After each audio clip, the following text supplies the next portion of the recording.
నమస్తే. నేను మీ అశ్విని కుమార్. మరికొన్ని గంటల్లో జూబ్లీ హిల్స్ బీహార్ అసెంబ్లీ ఎన్నికల ఫలితాలు వెలువడతాయి.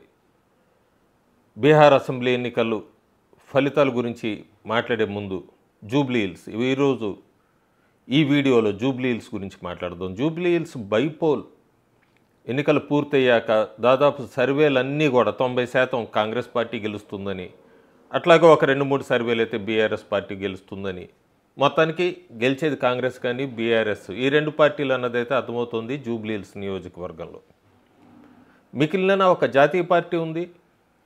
ఆ జాతీయ పార్టీ ఎప్పుడు కూడా ప్రధానమంత్రి పేరు చెప్పుకుంటూ ఓట్లు సాధిస్తూ ఉంటుంది. తర్వాత అంతా కూడా ఎన్నికలు వచ్చేంత వరకు ఎవరి దారిన వాళ్లే, ఎవరు పెద్ద ప్రయోజనాలు వాళ్ళ నియోజకవర్గం గురించి కానీ లేదా కార్యకర్తల గురించి కానీ పట్టించుకునే సమయం కూడా ఉండదు వాళ్ళకి ఎక్కువ. ఎన్నికలు వచ్చినప్పుడు చూద్దాంలే. ఆ పార్టీ నేను మాట్లాడుతోంది భారతీయ జనతా పార్టీ, బీజేపీ గురించి. జూబ్లీ హిల్స్లో ఉప ఎన్నికలు ఖచ్చితంగా వస్తాయని సిట్టింగ్ ఎమ్మెల్యే చనిపోయినప్పుడే తెలుసు. అభ్యర్థి ఎవరో తెలుసు, వాళ్ళు ఎవరితో ఢీ కొట్టాలో తెలుసు. ఇంకో పక్క అధికార పార్టీతో పోరాడాలని తెలుసు.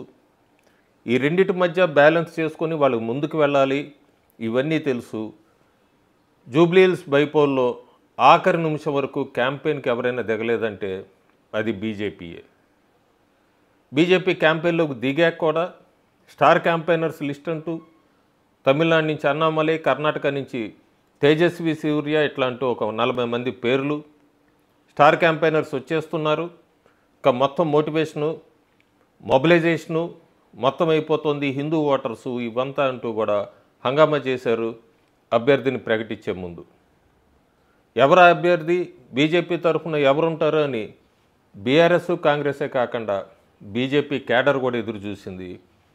అభ్యర్థి పేరు ప్రకటించాక ఈ అభ్యర్థి కోసమా ఇన్ని రోజులు ఆగింది అన్నది కూడా పెదవి విరిచిన కార్యకర్తలు కూడా ఉన్నారు. యాక్చువల్గా తెలంగాణలో బీజేపీ ఏం చేస్తుంది?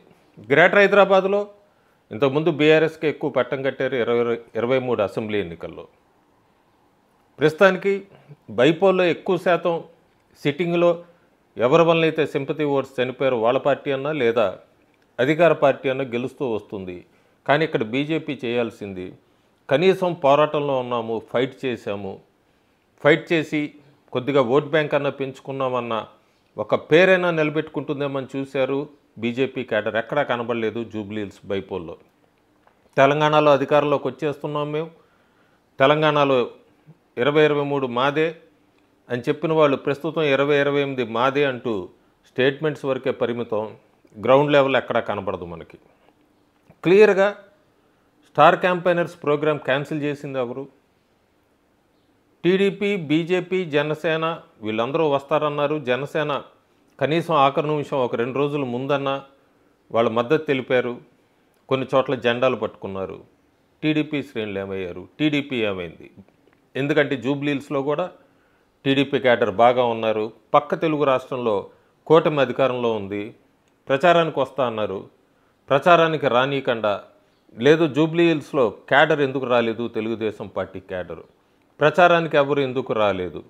ఎక్కడా కూడా ఒక స్టేట్మెంట్ పబ్లిక్గా మీటింగ్లో మేము బీజేపీకి మద్దతు ఇస్తున్నాం అనేది ఎందుకు ఇవ్వలేదు?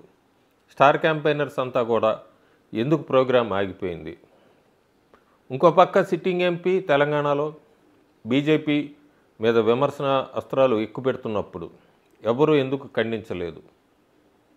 ఇంకో పక్క ఓట్ చోరీ అంటూ కాంగ్రెస్ పార్టీ నాయకుడు మొత్తం అక్కడ దేశం మొత్తం ప్రచారం చేస్తూ బీజేపీ మీద కట్టుకథలు అల్లుతున్నప్పుడు సాక్షాత్తు జూబ్లీ హిల్స్ బైపోల్లో ఓట్ చోరీలు జరిగింది.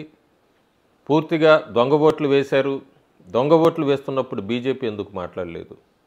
షేక్పేట్లో బీజేపీ బూత్ ఏజెంట్ మీద కాంగ్రెస్ ఎంఐఎం కార్యకర్తలు దాడి చేసినప్పుడు ఎందుకు మాట్లాడలేదు బీజేపీ? నోట్ల కట్టలు బీఆర్ఎస్, బీజేపీ, కాంగ్రెస్ ఈ రెండు విచ్చలవిడిగా ఖర్చు చేస్తూ ఓటర్లకు పంచిపెడుతున్నప్పుడు బీజేపీ ఎందుకు కంప్లైంట్ రేస్ చేయలేదు?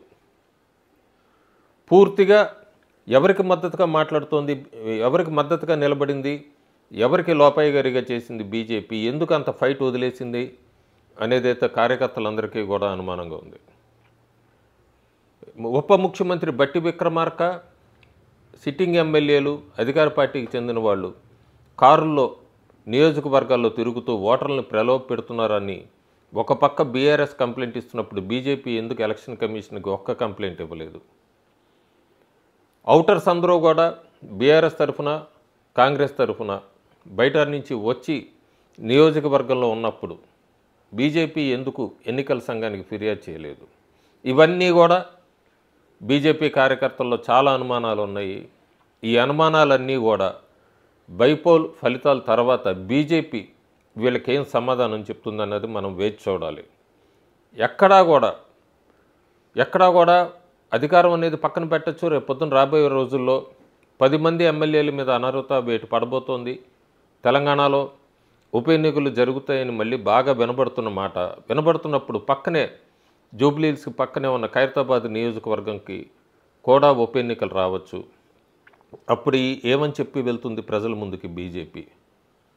మోడీ మీద, కేంద్ర ప్రభుత్వం మీద, అలాగే ముస్లిమ్స్ మీద వీళ్ళంతా సాక్షాత్తు ముఖ్యమంత్రి, అక్కడ బీఆర్ఎస్ వర్కింగ్ ప్రెసిడెంట్ కేటీఆర్ విమర్శనాస్త్రాలు ఉప ఎన్నికల ప్రచారంలో చేస్తున్నప్పుడు బీజేపీ వాటిని ఎందుకు గట్టిగా తిప్పి కొట్టలేకపోయింది?